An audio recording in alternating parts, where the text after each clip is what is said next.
नाज़रीन, मीरपुर माथेले लॻ power plant इंतजामिया जी नाअहली सबब शौकत लोलाई खे करंट लॻण करे फोत थियण वारे वाक़े ख़िलाफ़ वारिस ऐं लोलाई बिरादरी जा माण्हू सरापा एहतजाज बणिजी विया आहिनि।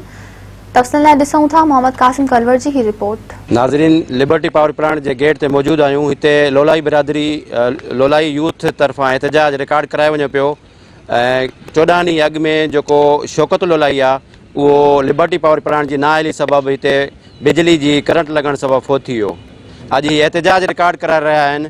अचो त हिननि को वीचार वठूं, हिननि जो अॻिते छा चवणु आहे। असांजो इहो ई मुतालबो आहे त हिननि खे गिरफ़्तार कयो वञे, मुंहिंजे भाउ जे खून जो इंसाफ़ कयो वञे। हिन टाइम ते हिननि कोई बि क़दम न खयो आहे, सिर्फ़ु असांखे आसरा ॾिना आहिनि त असां हीअ कंदासीं हू कंदासीं। हिन टाइम ते असां सां पहिरें जंहिं ॾींहंनि फोत थी चुको उन्हनि ॾींहंनि असां वटि आया हुया त असां सभु कुझु कंदासीं। उन खां बाद में हिन टाइम ताईं कोई असां सां न राब्ते में आया आहिनि, न हिन टाइम ते असां ज़ाहिर बि थिया आहिनि त असां तव्हांखे हीअ चीज़ ॾींदासीं या न ॾींदासीं। ये वाक़ियो 2 मार्च ते थियो सुबुह जो 7:30 बजे। हिकु तरीक़ेकार हूंदो आहे इंतज़ामिया जो त जॾहिं बि को कमु थींदो आहे त उन्हनि जे लाइ पहिरियों क्लीयरेंस ॾींदा आहिनि, सेफ्टी वारा चेक कंदा आहिनि, उहो क्लीयरेंस ॾेई करे मज़दूरनि खे छॾींदा आहिनि। लेकिन हिते एतिरी त नाअहली आहे जो उन्हनि का क्लीयरेंस ॾियण जे ॾिनी बि अहिड़े तरीक़े सां ॾिनी जो हुननि कुझु चेक कोन कयो। जॾहिं 2 मज़दूर मथे चढ़िया फोल्डिंग ते त उन्हनि सां इहो हादसो पेश थी पियो। ये जेको वाक़ियो थियो तमामु हिकु दिलि ॾुखाईंदड़ वाक़ियो आहे। सो इन ते काफ़ी जेको आहे असां एहतिजाज करे चुका आहियूं ऐं असांजो हीउ एहतिजाज जेको आहे जारी रहंदो।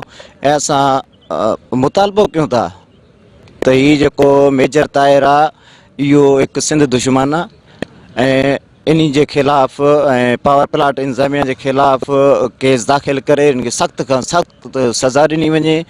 ऐं जीअं मरहूम शहीद शौकत अली जा बचड़ा छोरा थिया आहिनि, ईअं कंहिं ॿिए मज़दूर ग़रीब जा बचड़ा छोरा न थियनि। जेकर इनखे सज़ा न मिली त शौकत मरहूम शहीद जा जीअं बचड़ा छोरा थिया आहिनि, ईअं काफ़ी सिंधियुनि जा बचड़ा छोरा थींदा। जेको हे असांजो अॼु एहतजाज आहे हे शौकत अली शहीद जे लाइ आहे ऐं उन खां बाद जेको हिते इंतज़ामिया टीम बि लिबर्टी पावर प्लांट जी आहे, जेको मेजर ताहिर हितों जे माण्हुनि जो आम तरह ते सिंधी माण्हू जो ख़ासि करे दुश्मन आहे। IG सिंध खे असां गुज़ारिश कयूं था, अपील कयूं था त महिरबानी करे हितां जी जेकी पुलिस आहे उहा बि हिननि हिन ज़िले हिन जे इंतज़ामिया सां पावर प्लांट जे इंतज़ामिया सां बिट बणियल आहे।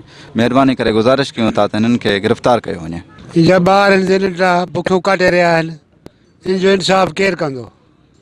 असां इन लाइ एहतजाज कयो आहे पोइ भाई ॿारनि जो कुझु कयो वञे। असां ई वार वेठा आहियूं, कल्ह आया आहियूं, असांखे ज़बरदस्ती जवाबु न ॾिनो। हर को मोटी घर वियो हलियो। कमाइण वारो हिकिड़ो 10 भाती काटे हुननि जी, उहो फौत थी वियो आहे। हाणे ॿार रहंदा वधा आहिनि, हुनजो कोई नथो करे इंसाफ़, कोई नथो करे। हाणे असां एहतजाज कयो आहे बाबा, असां वेठा आहियूं, असां का वरिती सोनी जो हिन जे ॿारनि जो गुज़रान थिए को। मोहम्मद कासिम कलवर, मेहरान TV, मीरपुर माथेलो।